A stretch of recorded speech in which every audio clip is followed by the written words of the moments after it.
E ética é esse conjunto de valores pelos quais a gente orienta o nosso comportamento. Tem gente que tem um comportamento ético, seguindo certos valores, seguindo certas normas, orientações, e tem pessoas que são antiéticas, né? Não tem pessoa sem ética. É difícil a gente definir alguém que não tenha ética nenhuma. Ele pode ter uma ética diferente da nossa, mas todo ajuntamento humano tem uma ética própria, tem um ethos, que é a palavra na origem do grego, né? Então, vamos ver como é que é essa bioética. A expressão bioética, a palavra bioética, surgiu desse médico oncologista, o Van Hassler Potter, e ele escreveu um livro muito importante no início dos anos 70, chamado Bioética, uma ponte para o futuro, ou Ponte para o Futuro. E a definição que ele dá de bioética é essa que você está vendo aí, ó. Eu proponho o termo bioética como forma de enfatizar os dois componentes mais importantes para se atingir uma nova sabedoria, que é tão desesperadamente necessária. Quais são esses dois componentes, né? Essas duas parcelas do conhecimento humano? É o conhecimento biológico e os valores humanos. Como cristão, eu não tenho problema nenhum em pensar sobre conhecimento biológico. Mas como cristão, eu tenho que pensar muito bem o que o Potter está querendo dizer com valores humanos. Porque o valor humano é muito fácil a gente cair na armadilha de dizer que valores humanos mudam de acordo com o tempo. A gente pode dar muito exemplo disso, né? Mas será mesmo que os valores humanos mudam com o tempo? Como cristãos que somos, irmãos, a gente tem sempre que levar em consideração aquilo que Deus pensa, aquilo que Deus fala, aquilo que Deus quer da humanidade. Se Deus é o criador da vida e a gente vai pensar na bioética, eu não posso pensar numa ética da vida sem levar em consideração aquilo que o criador da vida pensa sobre vida. Eu não posso pensar numa ética que está relacionada com a sobrevivência do ser humano sem levar em conta aquilo que o criador do ser humano pensa sobre o ser humano. Esse é um ponto importante. Mas eu quero dar um passinho atrás. Você percebeu que ele publicou o livro dele em 1971. Então eu quero ir um pouquinho para trás de 1971. Só um pouquinho. Só um pouquinho. Aristóteles. Aristóteles já pensava na ética como um conjunto de costumes. E esses costumes eram pontuais, localizados. Então, para o Aristóteles, você poderia ter conjuntos éticos diferentes, por exemplo, em Esparta e em Atenas. Esparta era uma cidade muito militarizada. Atenas era uma cidade mais racionalizada. Então, para o Aristóteles, você poderia ter situações em que os conceitos éticos dependiam da localidade daquele grupo social. Pouquinho depois surge com Hipócrates o famoso juramento de Hipócrates, que médicos e biomédicos dizem: aplicarei os regimes para o bem do doente, segundo o meu poder e entendimento, nunca para causar dano ou mal a alguém. Então, você vê que tem um conceito de ética para a vida muito relacionado ao ser humano, porque o Hipócrates cuidava de ser humano. Ele não era botânico, ele não era biólogo, ele não era veterinário. Ele cuidava de ser humano. Então, ele está falando de uma ética que vai buscar o bem-estar de outro ser humano e nunca o seu prejuízo. Então, quem trabalha com a medicina, com a biomedicina, faz esse juramento na sua formatura, na sua colação de grau. Depois eu dou um salto aqui para a gente pensar em 1789, na Revolução Francesa: liberdade, igualdade e fraternidade. Os homens nascem e são livres e iguais em direitos. Nem sempre. As distinções sociais só podem fundamentar-se na utilidade comum. Então, o que vale para mim, vale para cada um de vocês que está aqui. A ética que eu quero para mim é a ética que eu devo querer para você.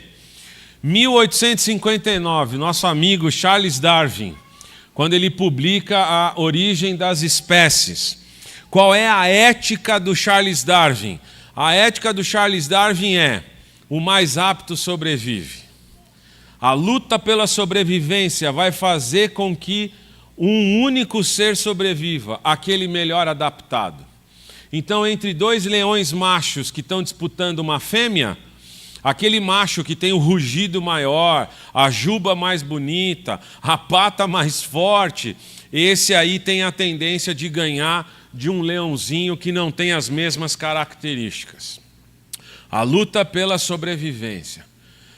Depois a gente tem o Freud, que vai tratar da ética do ser humano a partir de seus traumas e como esse ser humano vai resolver esses traumas. O Freud vai trabalhar na psicanálise justamente a questão da pulsão da vida. O que é que te move? O que é que faz você se mexer do seu lugar para buscar aquilo que você quer? A gente é motivado pela busca do prazer, a satisfação até que a gente a consiga. Ele vai trabalhar muito a questão da sexualidade como uma compulsão e tudo mais, mas a ética está nisso. É ético para cada ser humano buscar os seus prazeres. E eles vão buscar a partir, independente dos meios. O Freud vai tratar dessas questões todas, mas a gente sabe que os fins não justificam os meios. E aqui dois momentos bem diferentes, mas muito interligados. Em 1923, o médico Albert Schweitzer, ele vai abandonar sua carreira de médico num dos maiores hospitais e resolve trabalhar como médico na África. E ele vai trazer, então, essa questão da reverência à vida. Ele é um alemão de origem judaica, então ele tem um contexto do Velho Testamento por trás disso que ele está falando. E olha só um resumo do pensamento dele. A vida demanda que tenhamos uma visão de solidariedade para todos os níveis de vida, nos quais possamos reconhecer alguma similaridade com a vida que está em nós. Isso em 1923, logo depois da Primeira Guerra Mundial, do fim da Primeira Guerra Mundial. Uma guerra que trouxe, evidentemente, morte e destruição para todos, mas que talvez não tenha trazido muito ensinamento. Porque em 1947, depois da Segunda Guerra Mundial, o Conselho de Nuremberg, o Código de Nuremberg, o julgamento de Nuremberg traz a ideia de ética na pesquisa em seres humanos. Ou seja, como consequência como consequência da ação dos nazistas com judeus, ciganos, negros, homossexuais, gente que era diferente daquele padrão do Adolf Hitler, os seres humanos foram utilizados para pesquisas dos mais variados tipos. Infelizmente, eu sou obrigado a reconhecer, os melhores livros de anatomia são de alemães, infelizmente. E alemães vindos dessa época. Então, o Conselho de Nuremberg vai tratar justamente de uma ética para seres humanos, justamente por conta daquele momento histórico. Então veja que os momentos históricos estão meio que direcionando a maneira como as pessoas estão olhando a ética da vida. Eu queria pensar um pouquinho com vocês como eram os anos 70. Primeiro nos Estados Unidos, que é onde o Potter se radicou, né? Ele nasceu lá, e pensar um pouquinho como era o Brasil. Como eram os anos 70? Lembra, o Potter está em 71. O que estava acontecendo? O que estava acontecendo?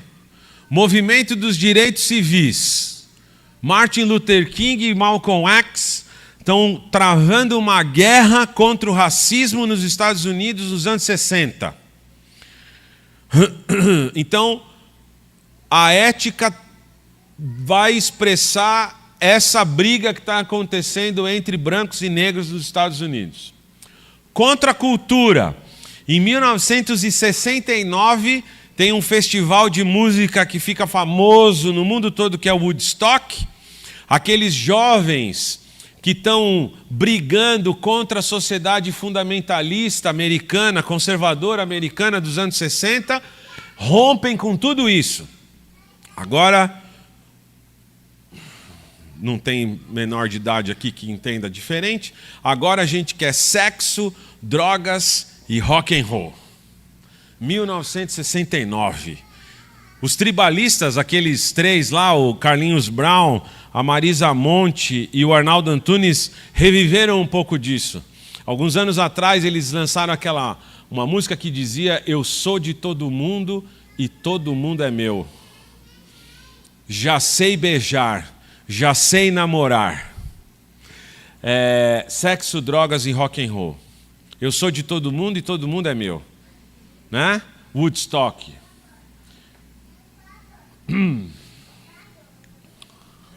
Guerra do Vietnã. Os Estados Unidos acabaram de ganhar, acabaram não, uns 20 anos atrás acabaram de ganhar a Segunda Guerra. Eles estão se sentindo os síndicos do planeta. Vamos invadir o Vietnã para não acontecer algo pior do que está acontecendo lá. Claro, no julgamento dos americanos.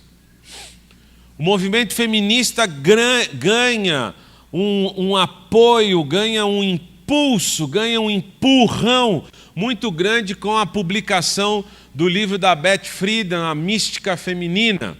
Então, esse movimento de liberação da mulher para ela fazer o que ela quer, sem dar satisfação para ninguém, cresce nesse momento aí, que é, evidentemente, uma das ondas do movimento feminista. Mudança na música e na arte, tecnologia, inovação, guerra espacial. 1969, o americano pousa na Lua, parece que dá um golpe fatal na antiga União Soviética, que estava tentando, colocou a primeira mulher em órbita, depois colocou uma cadela, mas nunca conseguiu chegar na Lua. O americano foi lá, botou o pé na Lua, fincou a bandeira americana. Eu sei que tem muita gente que não acredita que o ser humano chegou na Lua. Tudo bem, você pode não acreditar. Mas também tem muito ser humano que acredita que a Terra é plana. Tá bom, mas enfim, ela não é plana. Mas tudo bem, a gente chegou lá. Então esse era o caldo que o Van Potter, o médico que criou a palavra bioética e começou a estabelecer o conceito de bioética, esse era o caldo social lá nos Estados Unidos em que a bioética nasceu. E aqui no Brasil? Aqui no Brasil a gente tem o golpe militar no início dos anos 60. Não vou discutir se era, se não era, se foi, se não foi. O fato é que houve, né? Existia um presidente eleito, ele caiu e os generais tomaram conta. Eu me lembro de quando era criança, eu ouvi meu pai falar. Meu pai dizia que ele votou 3 vezes no Jânio Quadros, para prefeito, para governador e para presidente. Nas palavras do meu pai, saudoso pastor Geraldo José, filho, o Jânio me decepcionou demais, eu nunca mais vou votar nesse homem. Depois o Jânio voltou a ser prefeito lá em São Paulo, mas meu pai nunca mais votou nele. Filho, o Jânio ele decepcionou demais, eu nunca mais vou votar nesse homem, ele não podia ter saído da presidência. Ele metia a boca no Jânio, né? Enfim. Mas nos anos 60, antes do Van Potter, lá nos Estados Unidos, o Brasil estava enfrentando isso, né? Por causa disso, o movimento estudantil estava assim, crescendo e crescendo muito forte contra o governo, né? Interessante. O movimento estudantil dos anos 60 no Brasil era contra o Vietnã, a favor dos Estados Unidos. Parece que as coisas mudam mesmo com o tempo, né? Mas, enfim, eles estavam pensando nisso. Censura e repressão, né? Não podia falar muitas coisas. A cultura e a música, a arte de maneira geral, tem um impulso com o movimento da Tropicália, um movimento que vai tentar dar voz para essas pessoas que estão tentando lutar por um país sem os militares. Por um lado, você tem um início de um crescimento muito grande econômico com os militares. Por outro lado, você tem um crescimento também de desigualdade social. Esse é o contexto da bioética. Pensando nesse contexto, então, o que é que o Potter quer dizer com valores humanos agora? O que é que, como igreja, eu e você podemos dizer sobre valores humanos? É isso que a bioética vai tratar. Um francês traz um conceito de bioética um pouquinho diferente. A bioética é o estudo. Então, veja que o Potter vai dizer que a bioética é uma forma de enfatizar 2 componentes para uma nova sabedoria. O Roy vai dizer que a bioética é o estudo interdisciplinar do conjunto das condições exigidas para uma administração agora, responsável da vida humana ou da pessoa humana. Percebeu que ele está fazendo uma diferença entre vida humana e pessoa humana? Ele está fazendo uma diferença, né? Tendo em vista os progressos rápidos e complexos do saber e das tecnologias biomédicas. Quero que você pense e mantenha na sua cabeça isso, tecnologias biomédicas. Agora eu quero tratar da bioética à luz da Bíblia. Se bioética trata da ética da vida, a Bíblia tem muito a dizer sobre isso, pois Deus é o criador da vida. Como cristãos e possuidores de uma cosmovisão cristã, temos muito a contribuir na construção de uma bioética que considere a vida da forma como Deus a vê. E não pode ser diferente. Como é que estava a igreja nos anos 60? Isso lá nos Estados Unidos. Martin Luther King, trabalhando o racismo nos Estados Unidos, contra o racismo nos Estados Unidos. O bispo anglicano Desmond Tutu, trabalhando contra o racismo na África do Sul. John Stott, na Inglaterra, trabalhando questões, né, que foram culminar no Pacto de Lausanne, em 1974, tentando buscar como evangelizar as pessoas e como o evangelho poderia, de alguma maneira, mudar o contexto das pessoas, espiritual, social, político, econômico. Tem muito abuso nisso. Billy Graham pregando nos Estados Unidos e fora dos Estados Unidos, representando uma sociedade conservadora, uma igreja baseada nos fundamentos da palavra de Deus e tudo mais, mas também crescendo a confissão positiva, Oral Roberts e T.L. Osborne, começando a crescer confissão positiva, crente não fica doente, e aquela coisa toda lá de prosperidade, está crescendo isso nos Estados Unidos. É com isso que a igreja estava preocupada. Aparentemente, a bioética talvez estivesse representada por esses dois aqui. Talvez. E no Brasil, como é que estava a igreja no Brasil? Algumas igrejas apoiando a ditadura, outras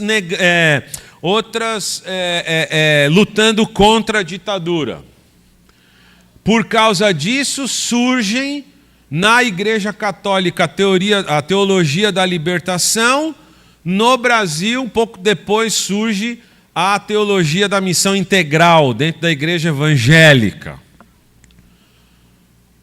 O pentecostalismo começa a crescer nos anos 60 muito fortemente, anos 50, anos 60 muito fortemente, por conta do apoio da televisão e da mídia. Essas igrejas começam a entrar no rádio, começam a ter programas de televisão e a igreja começa a ver um crescimento do pentecostalismo e de diversas denominações independentes, pensando a sua maneira de ser igreja, pensando a sua maneira de interpretar a Bíblia, pensando a sua forma de culto, etc., sem muita vinculação com a tradição evangélica que estava presente já no Brasil, marcadamente representado pelas igrejas históricas. O cenário musical da igreja evangélica também está mudando. É desse ponto, é nesse momento que a gente tem uma mudança de Luiz de Carvalho para Vencedores por Cristo, cantando bossa nova e samba dentro da igreja. É aqui que eles vão lançar vários discos, como por exemplo o primeiro disco, um dos primeiros, chamado De Vento em Popa, que coloca Jesus Cristo em ritmo de bossa nova, enquanto a maior parte das nossas igrejas cantava só com piano e com violão. A bateria era do diabo. E o filho do pastor da igreja se transformou em baterista da igreja. Aí a prova era grande para o pastor, né? Aí a prova era grande. Era um moleque de 15 anos de idade indo para a igreja todo dia para ensaiar, para estudar a bateria. E a vizinhança sendo abençoada. Mas a música cristã está mudando agora. O Som Maior, um grupo de batistas, o Som Maior trazendo uma música muito parecida com os americanos, Vencedores por Cristo querendo fazer algo brasileiro. Pouco tempo depois o Milad, o João, começa a sair para fazer o trabalho de evangelismo no Brasil, e em cada ponto do Brasil, no Nordeste não adianta fazer a música que é feita no Sul, e no Norte não adianta fazer a música que é feita no Sudeste. Então, existe uma mudança muito importante no cenário musical da igreja. Teologia da prosperidade, como eu falei, e a igreja começando a flertar com a mídia, né? Esse é o cenário da igreja aí em 1971, um cara vem falar de bioética. Então eu queria trazer para você o conceito de cosmovisão. Por exemplo, algumas semanas atrás, nós todos nesse país votamos no primeiro turno para prefeitos e senadores. Vereadores, que senadores? Vereadores, obrigado. O professor sempre faz isso para ver se os alunos estão acordados, prestando atenção na aula. Muito obrigado pela sua ajuda. Prefeitos e vereadores. Você escolheu o seu candidato com a Bíblia aberta e o joelho no chão? Não precisa responder, mas pensa. Pensa nisso. Você que tem filhos pequenos, você que ainda vai ter filhos, como é que você pensa a educação dessa criança? Com a Bíblia aberta ou com Augusto Cury aberto? Quem é que vai determinar a maneira como você vai educar seus filhos? É a vara de Provérbios?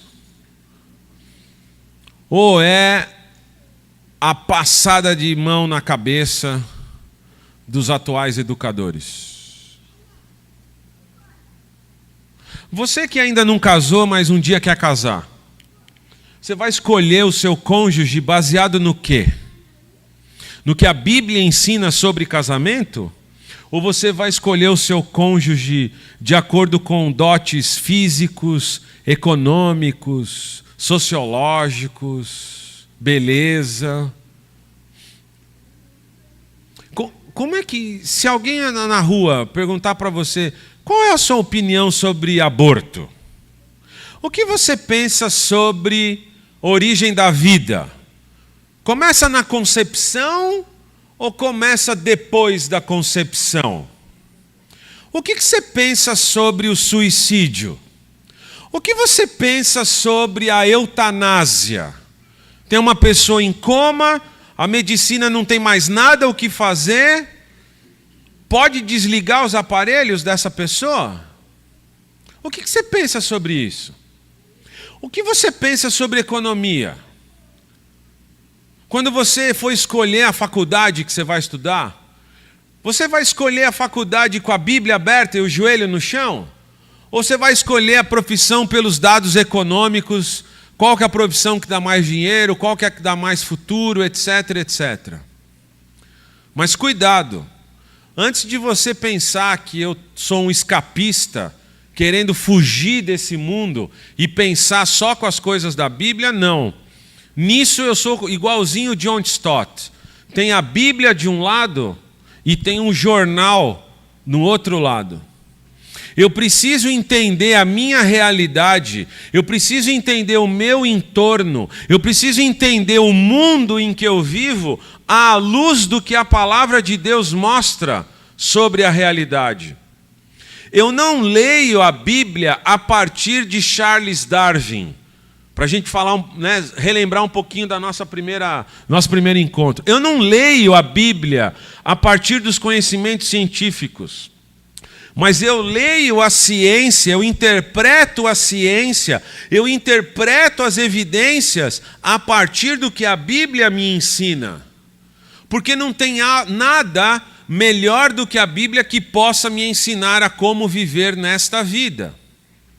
Eu também sei que a Bíblia não fala exaustivamente de todos os assuntos da vida, mas os princípios que a palavra de Deus estabelece, dizem. E essa é a ideia de cosmovisão bíblica que eu quero trazer para você. A cosmovisão é uma enunciação das crenças básicas embutidas em uma grande narrativa compartilhada, as quais estão arraigadas em um compromisso de fé e dão forma e sentido à totalidade de nossa vida individual e coletiva. Então, quando alguém pergunta para mim assim, Marcos, o que você pensa sobre? A minha resposta tem que estar calcada no que a Bíblia ensina. Essa é uma definição de cosmovisão do James Sire, no livro Dando Nome ao Elefante. Ele vai falar que uma cosmovisão é um compromisso, é uma orientação do coração. As nossas ideias podem estar verdadeiras, podem ser verdadeiras, parcialmente verdadeiras ou totalmente falsas. Para nós que temos a revelação da palavra de Deus, é inequívoca. A palavra de Deus é a verdade absoluta sobre todas as coisas. E ponto.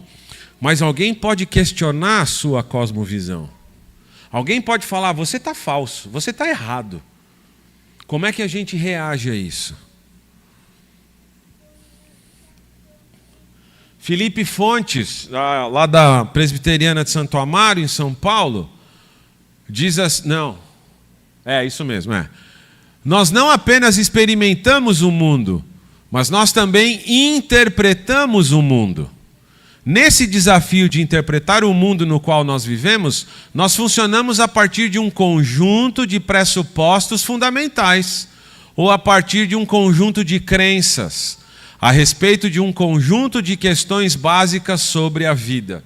Isso é cosmovisão, e quando a minha cosmovisão parte da Bíblia, eu tenho uma cosmovisão cristã.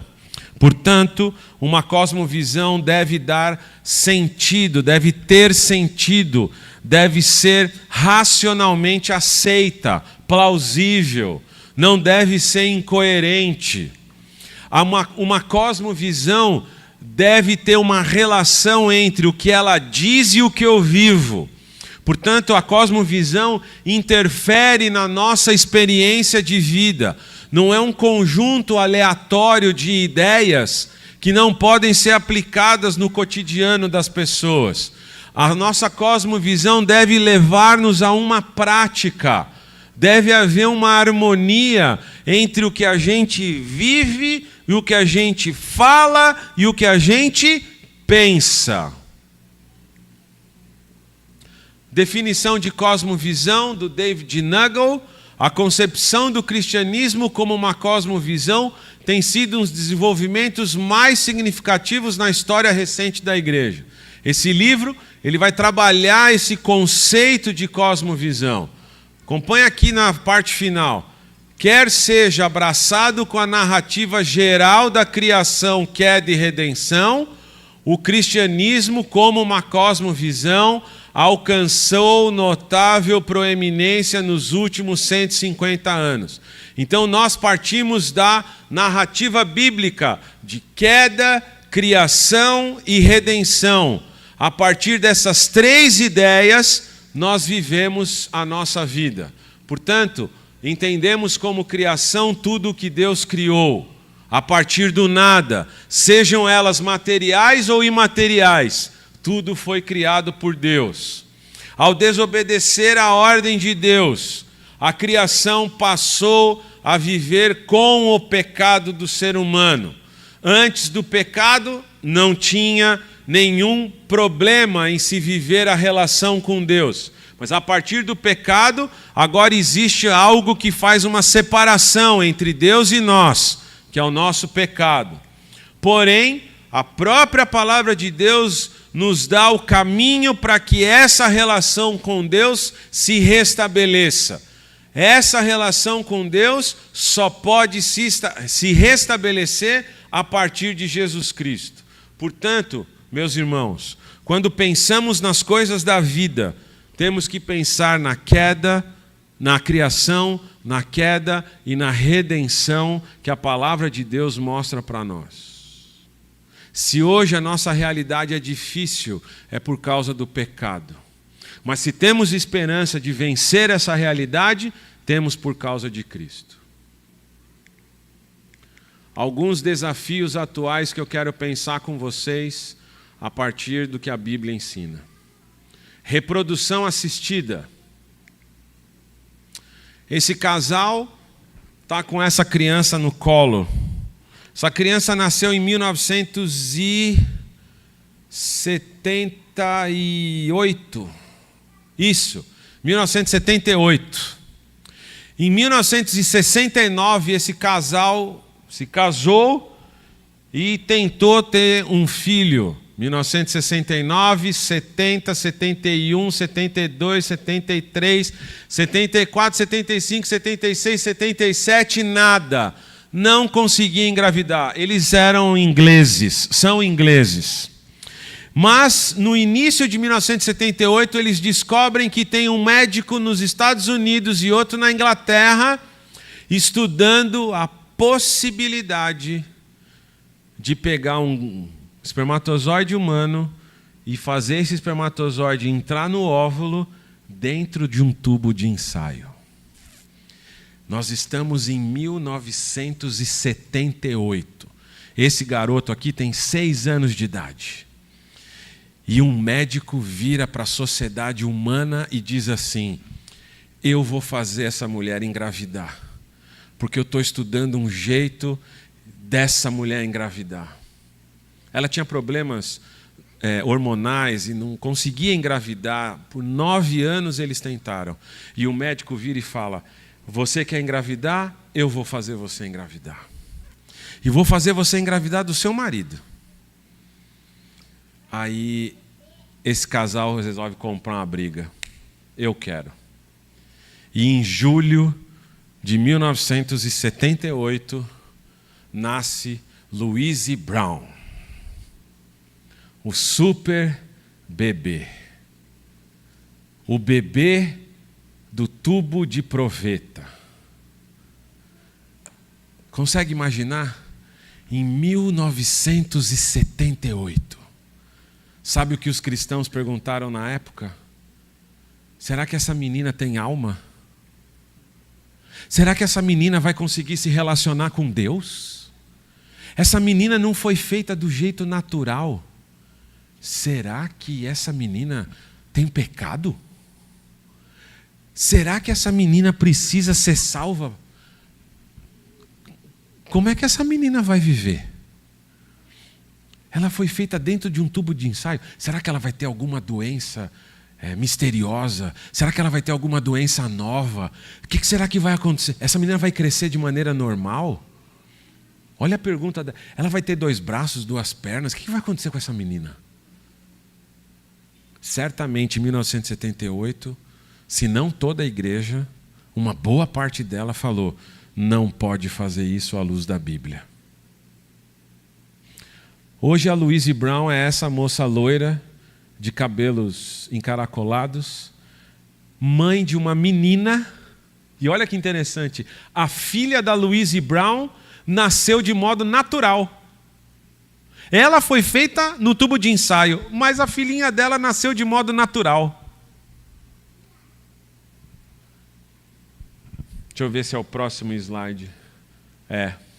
Eu pergunto, como cristãos, a gente pode incentivar a fertilização in vitro? Eu e Maristela não podemos ter mais filhos. Mas se a gente quiser... Você tem 40 mil reais? Parou, né? Destopo.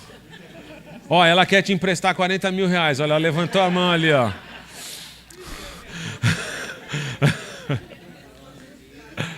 Meu, nós temos que mudar essa cidade a partir de amanhã, Maristela. Vamos sair de Santo André, pô. Essa é a questão. Essa é a questão. Fere algum princípio bíblico fertilizar o óvulo com um espermatozoide fora do útero? Fere algum princípio bíblico de vida que o espermatozoide da Maristela seja fecundado pelo... que o óvulo da Maristela seja fecundado pelo meu espermatozoide? Fere um princípio bíblico a mulher que não tem marido querer ter um filho por fertilização in vitro com um espermatozoide de um homem que ela não conhece, que ela só viu a descrição num banco de dados?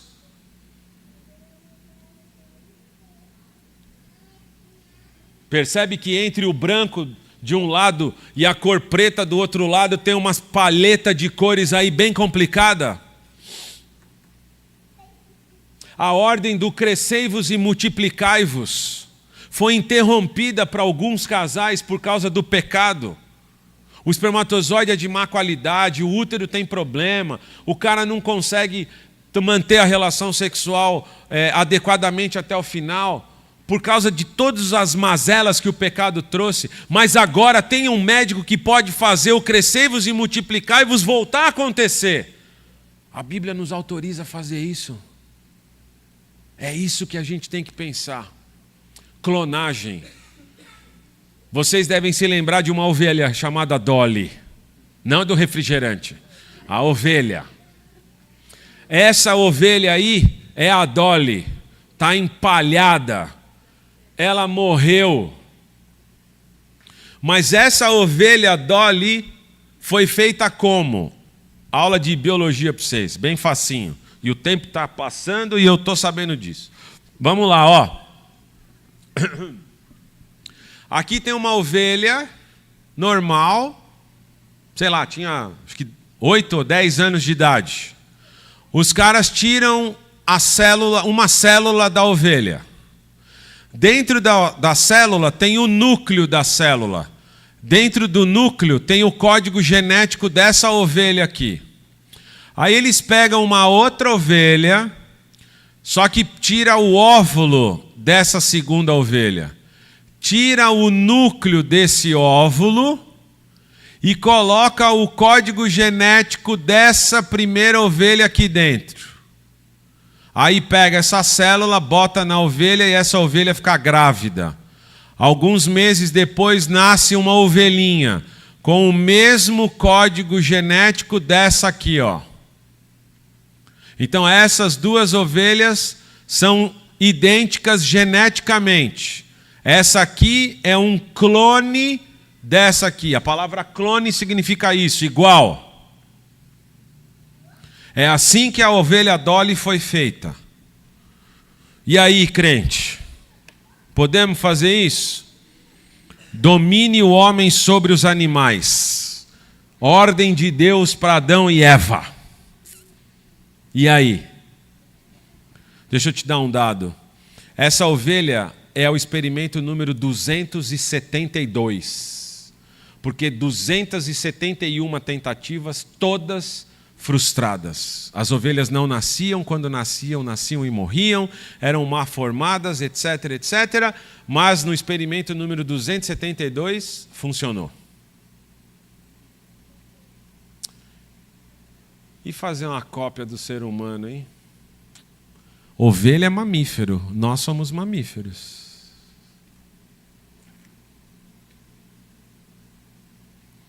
Congelamento de embriões. Vou pegar como exemplo eu e a Maristela. Se a gente quiser ter filho, a gente vai procurar uma clínica de reprodução humana.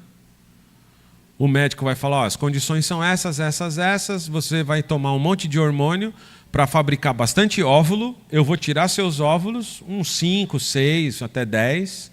Seu marido vai tirar os espermatozoides, eu vou pegar os melhores espermatozoides, aqueles que estão nadando mais, os que têm maior cauda, etc, etc, e vou unir no meu microscópio o seu óvulo, Maristela, com o espermatozoide do Davi.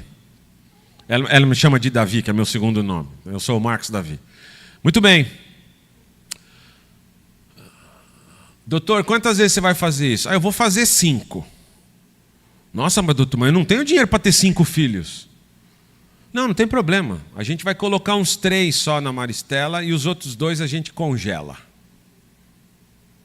Mas vai congelar por quê, doutor? Porque se vocês quiserem ter mais filhos daqui a 4 anos, até 4 anos eu posso colocar esses embriões dentro de você. Mas eles vão estar congeladinhos aqui. A pergunta é, o embrião é um ser vivo? É um ser humano já? A vida começa na concepção? A cosmovisão cristã, de maneira ortodoxa, ao longo de toda a história, vai dizer que sim. Portanto, se a vida começa quando se concebe a fecundação de um óvulo com um espermatozoide, atualmente no Brasil, nós temos aproximadamente, isso aqui 2012, né? 2022, ó. Em 2012, a gente tinha quase 115 mil embriões congelados. 115 mil seres humanos congelados. Aí alguém vai falar assim, mas peraí, mas como assim ser humano? Ser humano é você. Qual que é a diferença de mim para aqueles caras que estão congelados ali, aqueles embriões congelados ali? Eu tenho 50 anos de idade, eles devem ter 10 dias de vida. Essa é a diferença. Eles têm 46 cromossomos, como qualquer um de nós aqui tem 46 cromossomos. Se nós, como cristãos, dizemos que a vida começa quando o espermatozoide encontra o óvulo, a gente tem que se posicionar com relação a isso. Eu não sou contra a ciência, mas eu sou a favor de uma ética cristã muito firme. Muito firme. Quando começa a vida? Basicamente tem essas 3 ideias. A vida começa na concepção. A vida começa quando o embrião entra no útero, se fixa no útero e pronto. A vida começa quando o sistema nervoso é completo. E aí tem uma argumentação muito legal. Quando é que um ser humano é dado como morto?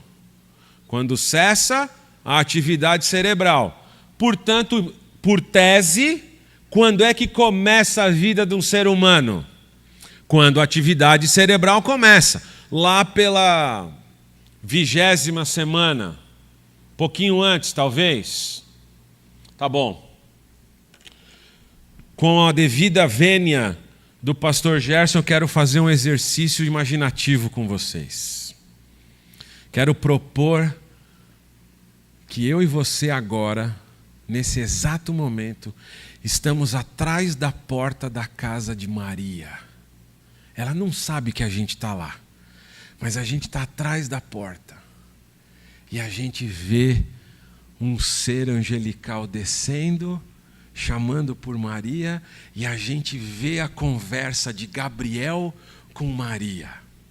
Ela não sabe que a gente está lá, mas a gente está lá ouvindo a conversa. E aí Gabriel fala aquelas coisas maravilhosas para Maria. Ela fica toda espantada, maravilhada. Ela não sabe o que está acontecendo direito.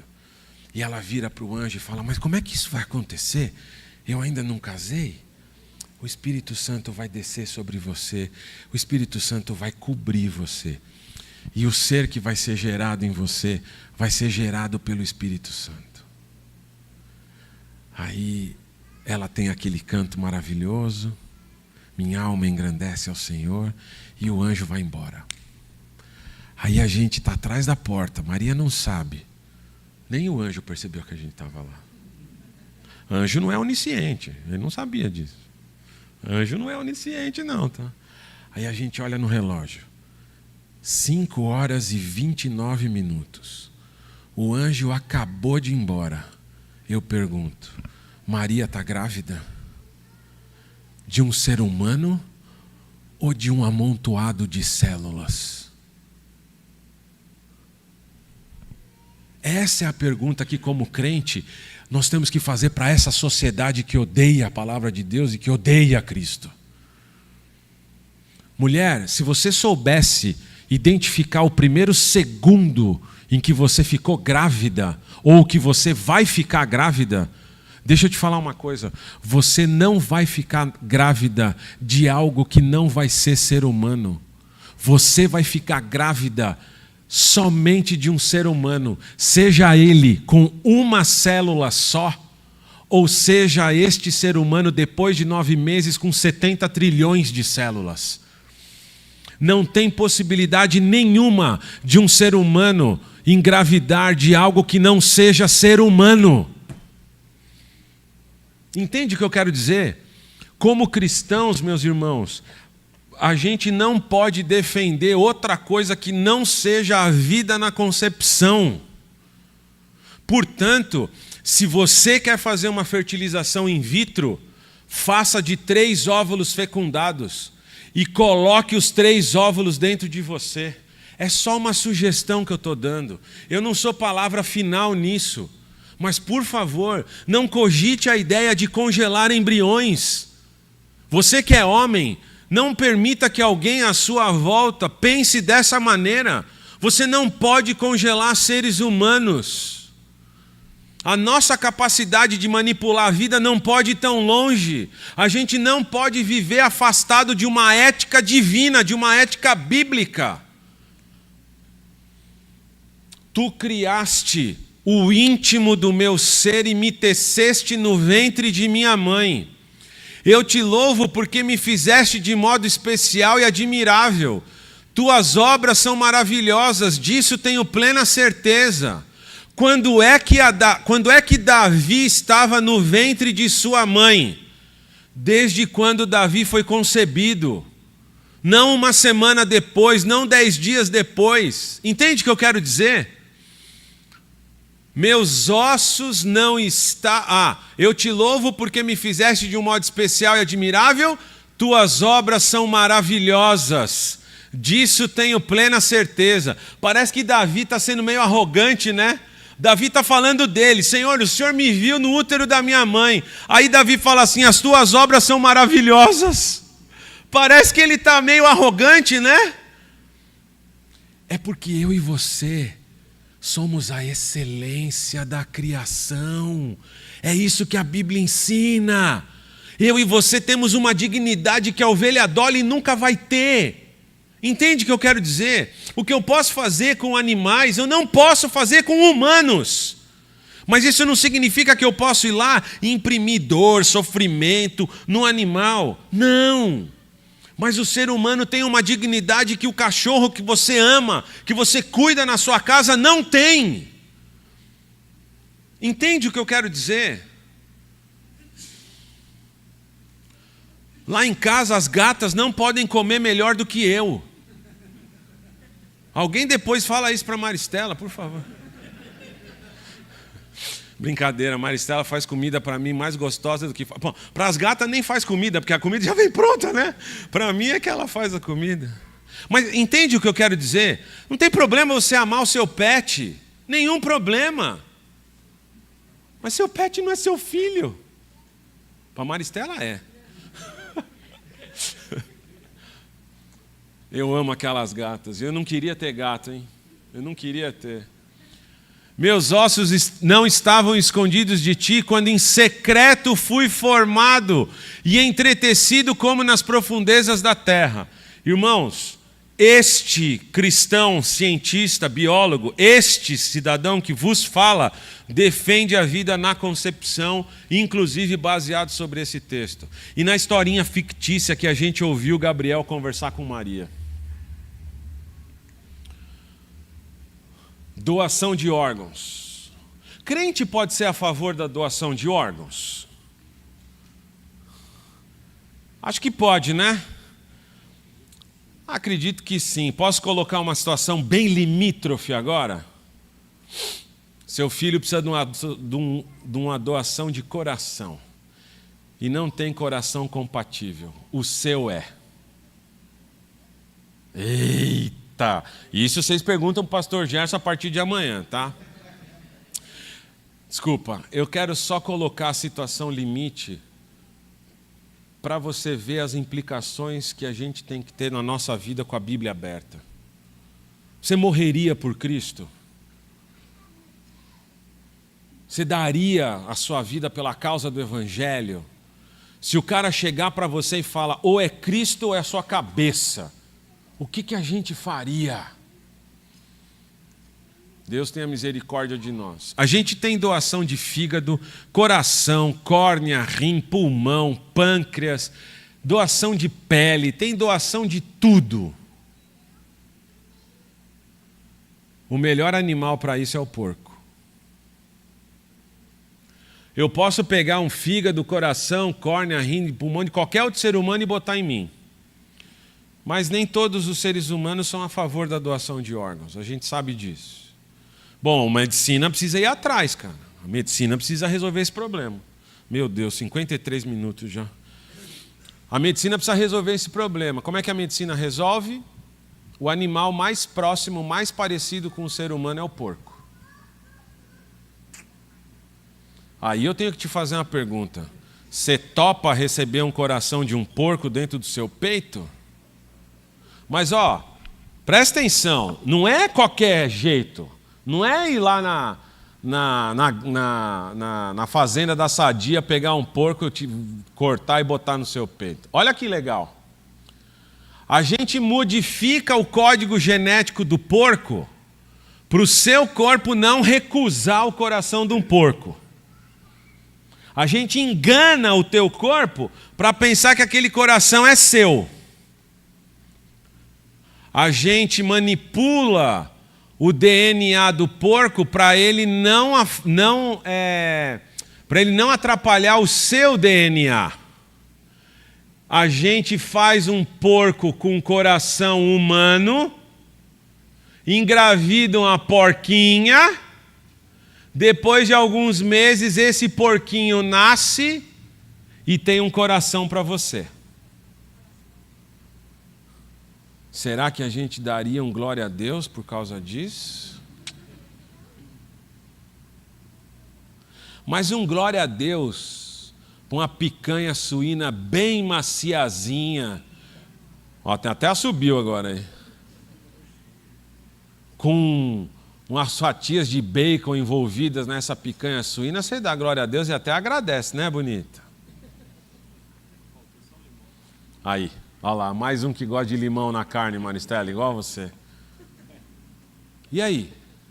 Posso modificar geneticamente um porco, fazer um porco nascer, para desse porco tirar coração, fígado, pâncreas, estômago, para fazer doação para gente que morreria sem o transplante de órgãos? Será que isso glorifica a Deus?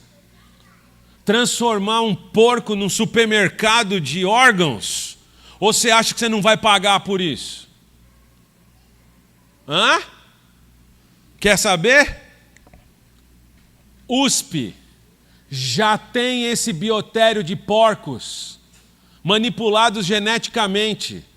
Olha isso aqui, ó, 2024, abril de 2024. Quer saber?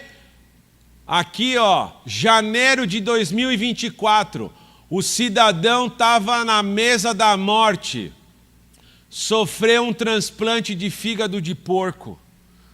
Nesse instante ele sobreviveu algumas semanas. Mas daqui a pouquinho, gente, alguém vai receber um transplante de um porco e vai viver 20 anos. E aí, podemos autorizar a Igreja de Cristo? Isso louva a Deus, Igreja de Cristo? Posso apimentar um pouquinho essa conversa? É o fígado do teu marido. Eita, agora não precisa mais pesquisa científica, né? Nem precisa mais, né?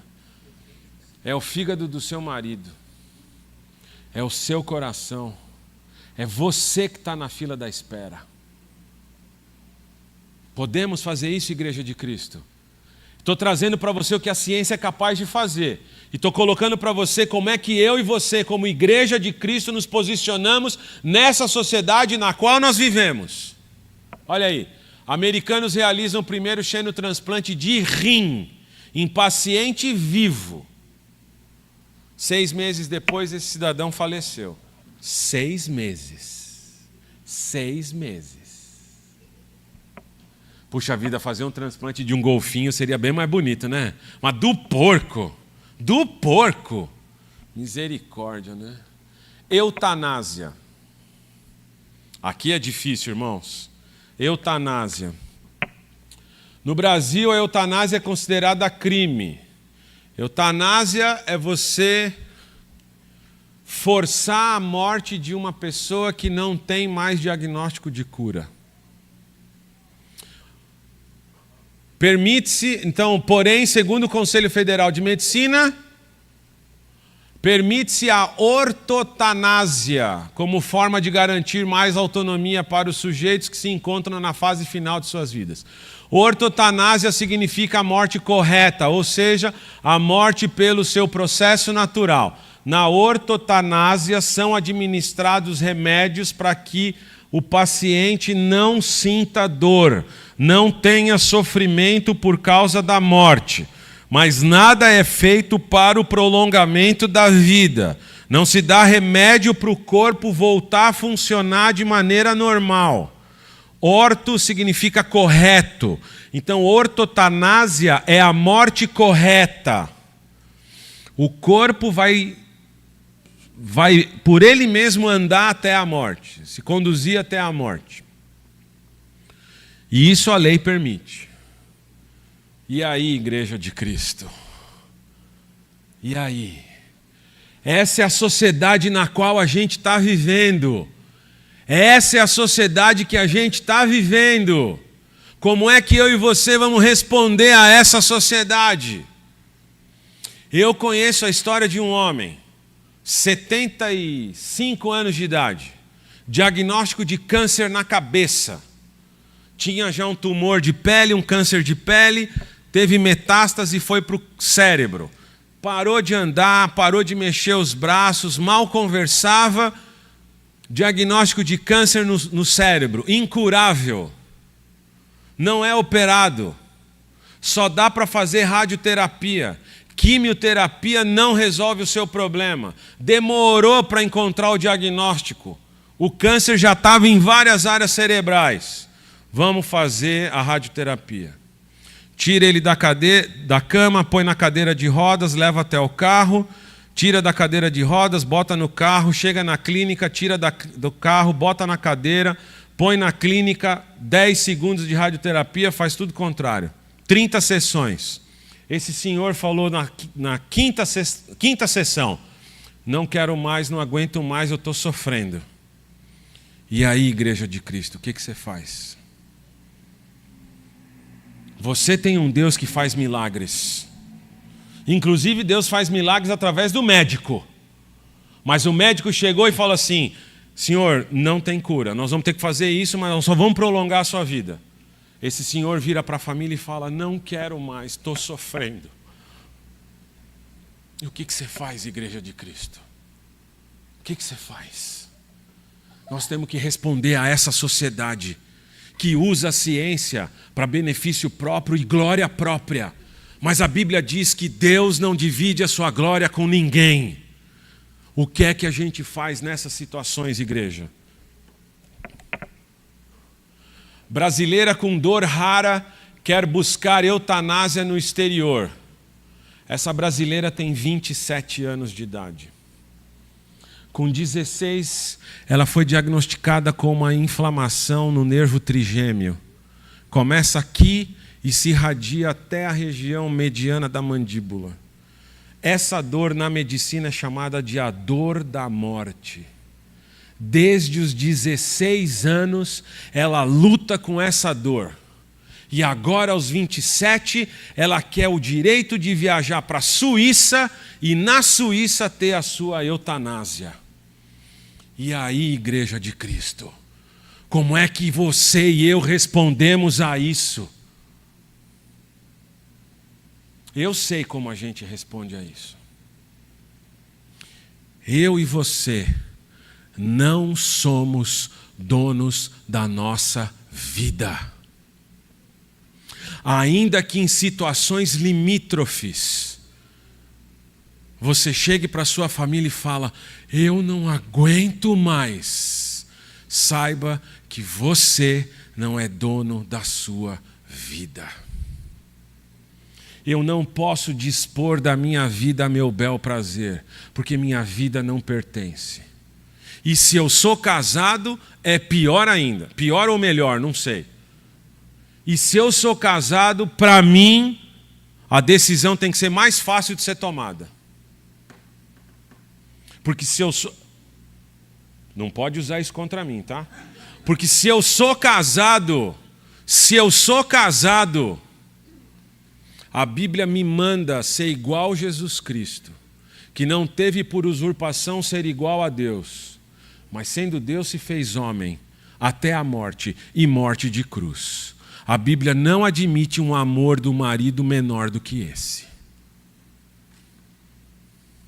Mas isso não significa que eu posso abrir a janela e pular do meu prédio até lá embaixo. Isso não é sacrificar pela esposa. Aí, Igreja de Cristo, como é que a gente alivia essa mulher? Como é que a gente encontra essa garota no meio da rua e fala de Jesus para ela? Hã? É isso que a gente está, é nessa sociedade que a gente está envolvido. Bom, suicídio então nem se fala. Vou terminar com exemplos bíblicos. Abimeleque, ferido mortalmente por uma pedra de moinho lançada contra ele por uma mulher, pediu ao seu escudeiro que o matasse para evitar vergonha. Saul, depois de haver sido gravemente ferido em batalha, tirou a própria vida. Vendo o que o rei fizera, seu escudeiro jogou-se também sobre sua espada e morreu com ele. Verso 5 de 1 Samuel. Essas mortes foram motivadas por temor e vergonha. Temor e vergonha são motivos para eu tirar minha própria vida? Parece que a Bíblia proíbe isso. Ei, Marcos, você vai chegar no que eu estou pensando?